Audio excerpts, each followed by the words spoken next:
아프리카 자유공화국에서 선교를 한 선교사님이 있었습니다. 그 선교사님에게 아들이 하나 있었죠. 그 아이가 앞마당에서 낡은 가구를 손보는 아버지 곁에서 놀았죠. 그러다가 점점 숲속으로 들어갔고 숲에 있는 나뭇가지들을 주며 놀았습니다.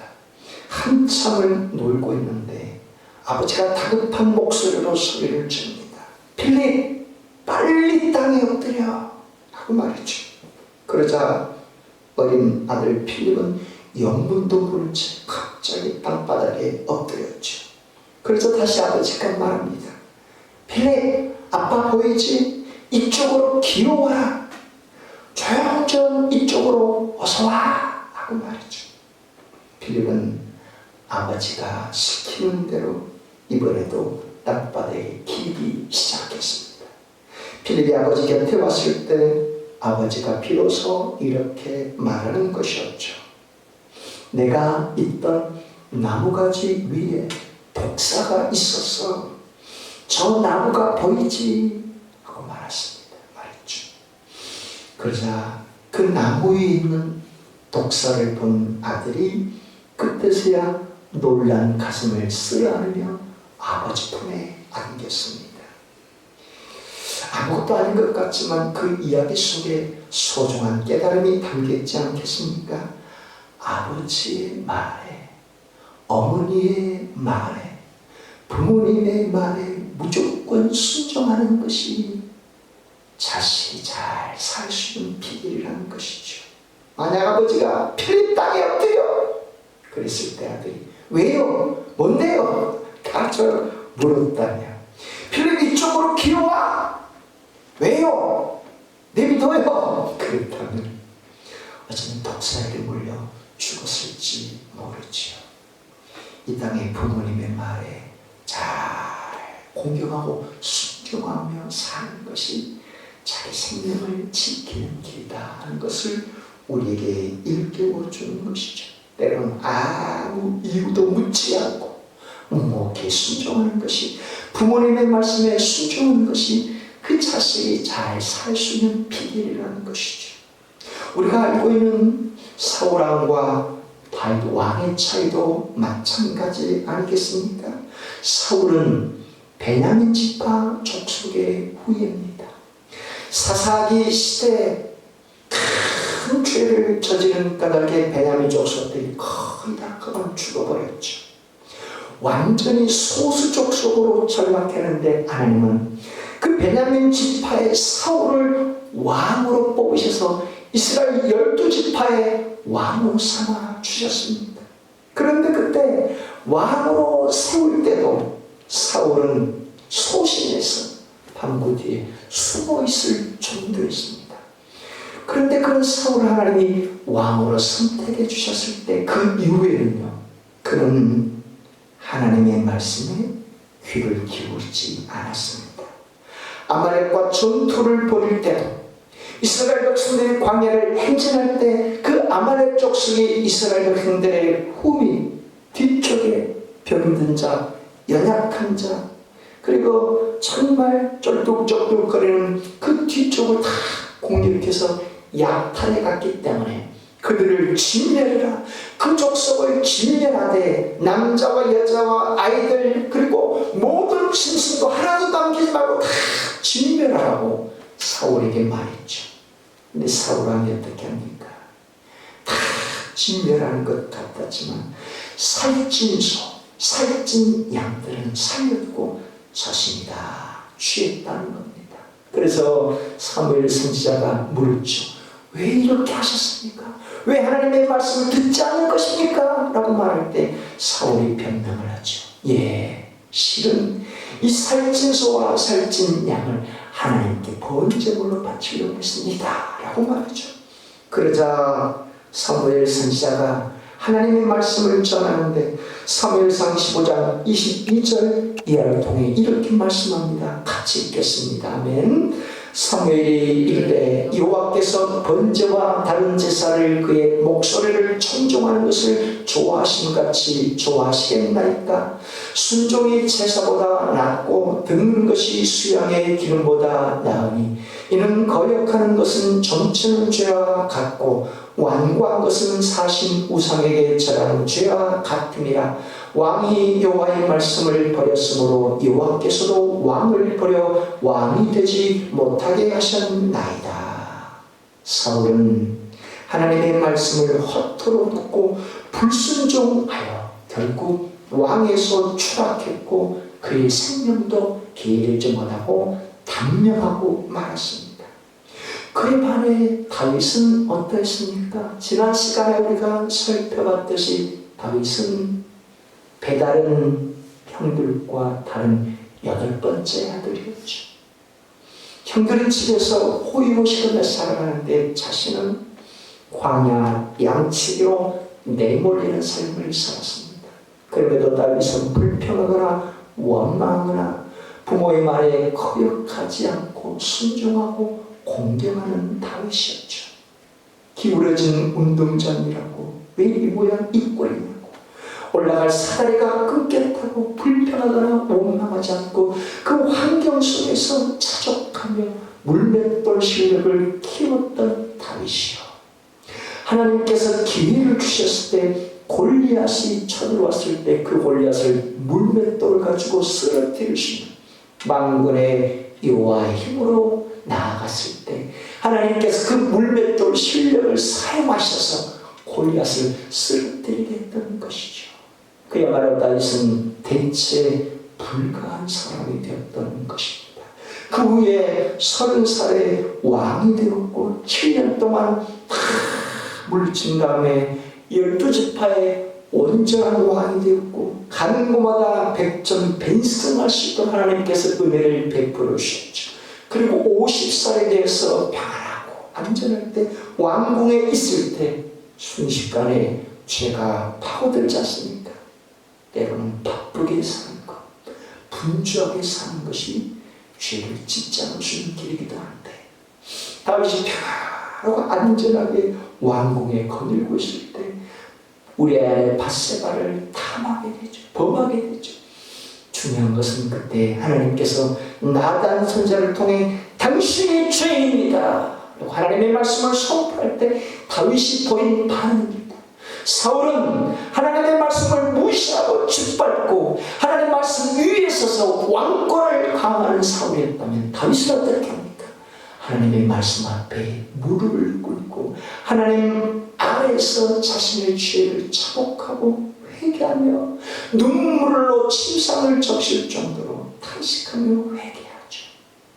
그런 다윗이었기에 하나님께서 그를 긍휼히 여겨주시고 왕권을 계속 이어나갈 수 있도록 은혜를 베풀어 주셨고 70살, 그 당시에 70살 장수할 수 있는 은혜를 하나님께서 베풀어 주셨다는 것이죠. 지금의 빅때는 한 140살 정도 살지 않았을까 싶은데 이 땅에서 잘되고 장수하는 비결이 바로 거기 있다는 사실입니다. 우리가 하나님의 말씀에 순종하고 공경하며 하나님의 말씀을 잘 받들어가는 이유는 하나님의 대리자로 보내주신 부모님을 공경하고 부모님의 말씀에 순종할 이유가 바로 거기 있는 것 아니겠습니까? 오늘 본문 말씀을 통해 주님께서 우리에게 전해주시는 메시지가 바로 이것입니다. 할렐루야, 축복합니다. 바울은 60세 때 로마의 가택연금 상태에 처하게 되었죠. 2년 동안 자기 새 집을 빌려 자기 집 밖을 나서지 못하고 감옥처럼 그 안에 살게 됐던 것이죠. 로마 병사들이 척동같이 지키고 있었던 까닭의 말입니다. 다만 자신의 집으로 찾아오는 사람들에게 복음을 전할 수 있었고 그 가택연금 상태에서 4개의 복음서 편지를 써 보냈습니다. 에베소서, 빌립보서, 골로새서 그리고 빌레몬서 4개의 편지를 말이죠. 오늘 읽은 에베소서 역시 그곳에서 써보낸 편지입니다.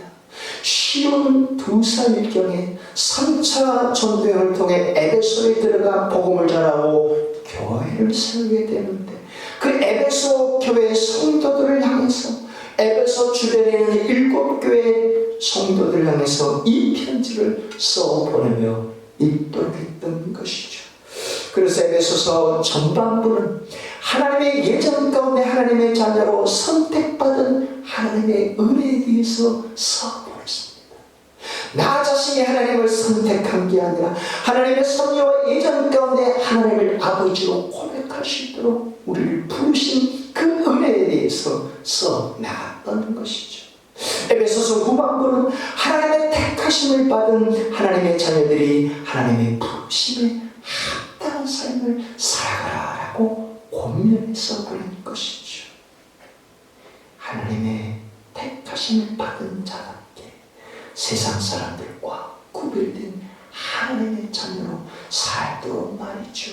그래서 한 마음과 한 뜻을 이루어 받은 은사와 달란트를 쫓아 하나님의 교회를 잘 섬겨 나가도록 말이죠. 나에게 하나님이 어떤 달란트를, 나에게 어떤 재능을 부어주셨든지 간에 그것을 통해 하나님의 교회를 잘 섬기고 세상에 본이 되는 삶을 살도록 하라고 말했죠.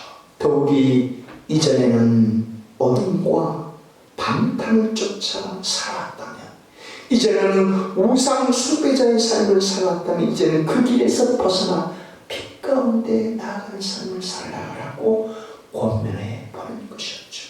오늘 그 6장 말씀도 실은 하나님의 부르심을 받은 자들의 합당한 삶에 대한 권면입니다. 그 중에서도 6장에는 부모와 자식 간의 관계에 대해서, 종과 상전의 관계에 대해서, 그리고 마귀를 대적하며 살 수 있는 방법에 대해서 바울이 써 내려갔습니다. 그 중에서도 6장 초반부 말씀은 하나님의 구원을 받은 가정과 가정의 부모와 자녀의 관계를 밝혀주는 말씀인데, 오늘 6장 1절에서 3절 말씀을 다시 한번 같이 읽겠습니다. 아멘. 자녀들아, 주 안에서 너희 부모에게 순종하라. 이것이 옳으니라. 내 아버지와 어머니를 공경하라. 이것은 약속 있는 첫 계명이 이로써 내가 잘되고 땅에서 장수하리라. 아멘. 부모에게 순종하는 자녀, 부모님을 공경하는 자녀, 그런 자녀가 이 땅에서 잘되고 오래도록 장수할 것이라고 말씀해 줍니다. 실은 이 약속 있는 계명이라고 말씀하는 이것은 십계명을 통해서 하나님께서 당신의 자녀들에게 명령한 것이죠. 출애굽기 20장 12절에 십계명의 5번째 계명이 나오는데, 내 부모를 공경하라. 그리하면 내 하나님 여호와가 내게 준 땅에서 내 생명이 길리라 하고 말씀해 주신 것이죠. 십계명은 613가지가 되는 계명을 다 압축하여 10마디 말씀, 10계명으로 압축시켜 놓은 것입니다. 십계명은 모든 율법의 근간이요 핵심이 되는 계명 아니겠습니까? 그 십계명은 위로 하나님을 잘 사랑하고 경외할 수 있는 방법에 대해서, 아래로 사람을 사랑하고 잘 섬기는 방법에 대해서 기록되어 있는 말씀이죠.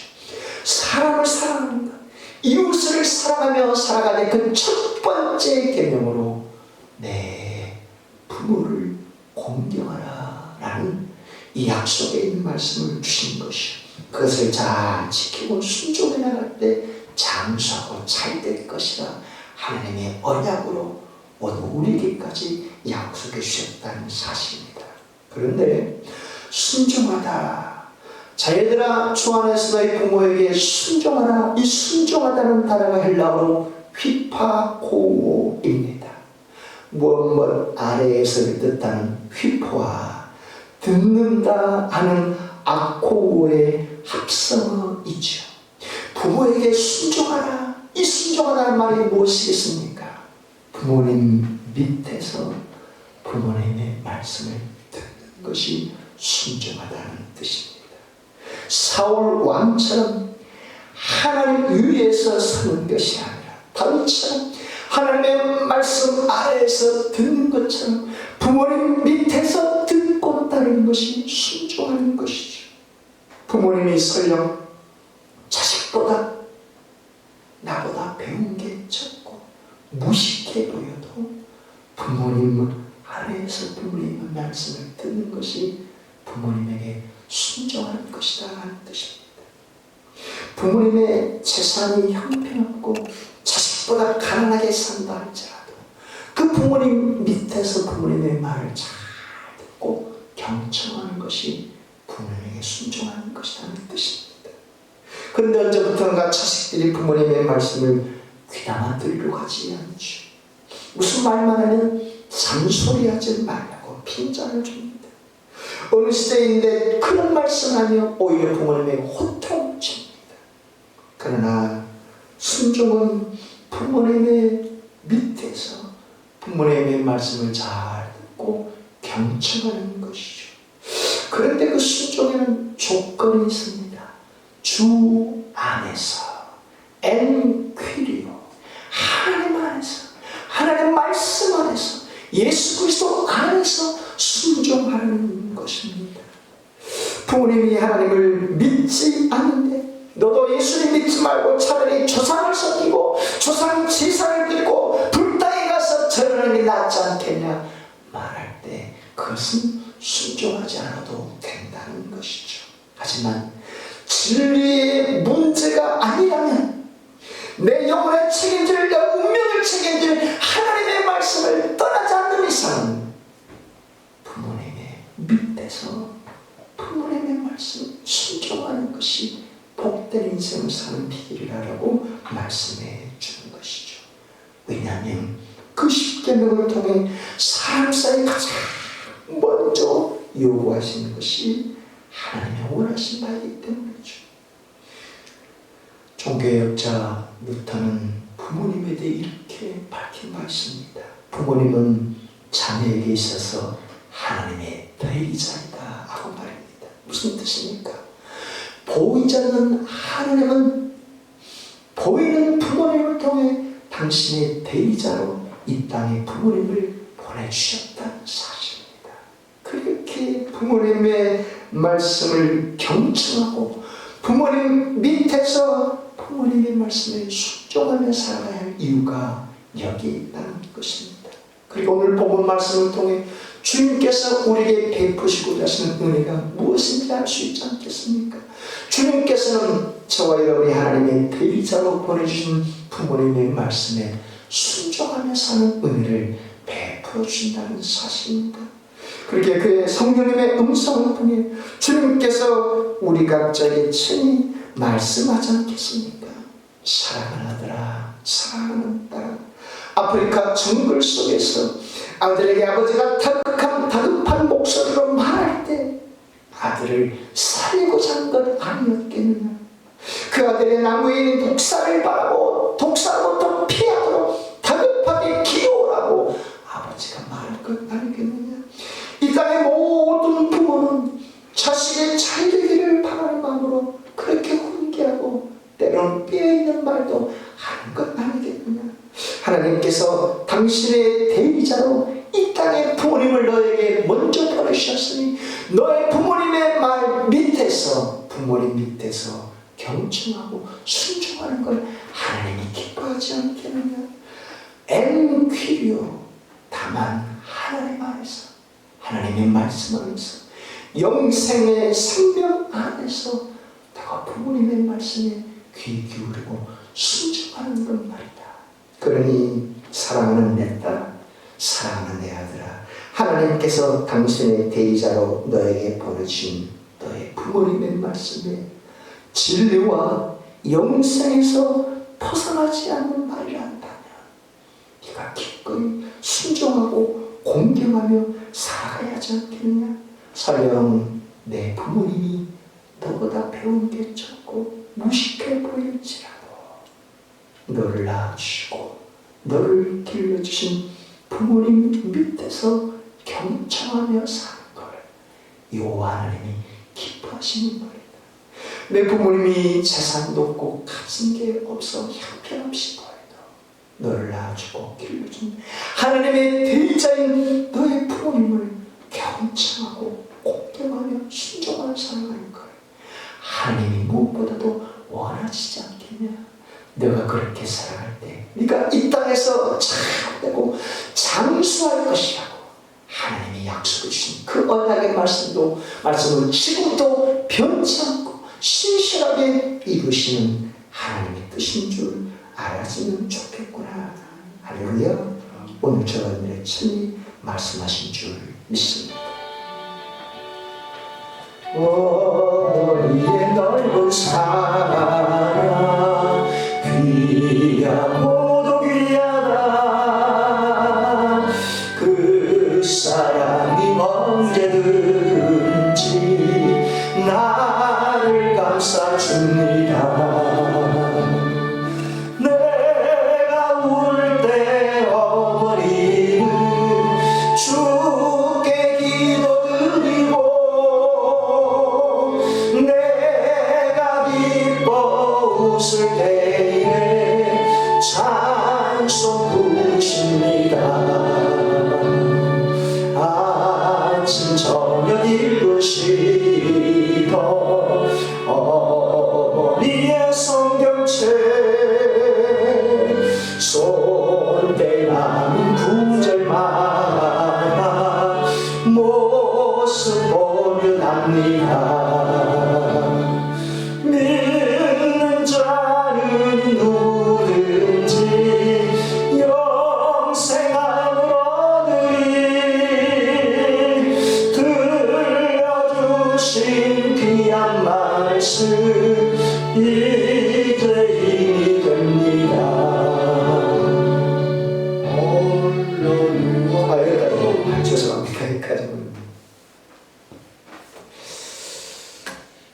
오늘 에베소교회 성도들을 향해서 바울이 써보내면서 또 하나 이 땅에서 살고 장수하는 비결에 대해 말씀해 주는데 본문 2절 3절 말씀을 같이 읽겠습니다. 아멘. 내 아버지와 어머니를 공경하라. 이것은 약속에는 첫 계명이 이로써 내가 잘되고 땅에서 장수하리라. 땅에서 잘되고 장수하는 비결로 10계명의 5번째 계명을 오늘 우리까지 하나님이 약속해 주신 말씀이라는 것이죠. 부모님에게 순종하는 것도 이 땅에서 잘되고 장수하는 비결이요. 하나님의 대리자로 보내주신 부모님을 공경하며 사는 것이 땅에서 잘되고 장수하는 비결이라고 하나님이 언약의 말씀으로 우리에게 약속해 주셨다는 것이죠. 그런데 공경하라 이 말은 헬라어로 티마오인데 경의를 표하다 하는 뜻입니다. 이 티마오가 구약의 카바드라는 히브리어로 쓰이는데 그 뜻은 무겁게 여기다 하는 말입니다. 부모님을 공경하는 길은 부모님의 말씀을 무겁게 여기는 것. 부모님 밑에서 잘 경청하되 부모님 말씀을 무겁게 여기는 것이 공경하다는 뜻인데 이 카바드가 명사용으로 쓰이는 심장을 가리키는 말입니다. 심장이 뛰어야 살아있는 사람이 되죠. 뇌사 판정을 받아도 심장이 살아있으면 그 사람은 산 사람 아닙니까? 뇌사 판정을 받아도 심장이 뛰는 그 사람은 자식들이 하는 말을 다 들을 수 있죠. 죽기 직전에 눈이 멀어가고 힘이 쇠약해도 자식의 말을 다 듣는 이유는 심장이 뛰고 있기 때문 아니겠습니까? 그렇게 부모님을 공경한다는 것이 무엇을 뜻하는 것인지 알 수 있죠. 너의 심장처럼 내 부모님의 말씀을 경청하고 무겁게 여기며 살아가라 하는 뜻이죠. 그것이 이 땅에서 잘되고 장수하는 비결이라는 것이죠. 물론 그 또한 엔퀴리오 주 안에서 하나님 안에서 하나님의 진리와 생명의 말씀 안에서 너희 부모님의 말씀을 심장처럼 무겁게 여기라 하는 것입니다. 한 청년 개미가 큰 길 건너편에 사는 아가씨 개미를 사랑했습니다. 어느 날 그는 애인을 만나기 위해 용기를 내서 큰 길을 건너갈 결심을 하죠. 그 큰 길은 그런데 오래되어서 낡고 험한 아스팔트 길이었습니다. 우리야, 인간이야, 아스팔트 길이 아무리 낡아봤자 아무리 틈이 있더라도 잘 걸어갈 수 있지 않겠습니까? 그런데 그 개미가 걸어간 아스팔트 길에 조그만 이 금이 갈라져서 그에게는 큰 낭떠러리처럼 보이지 않겠습니까?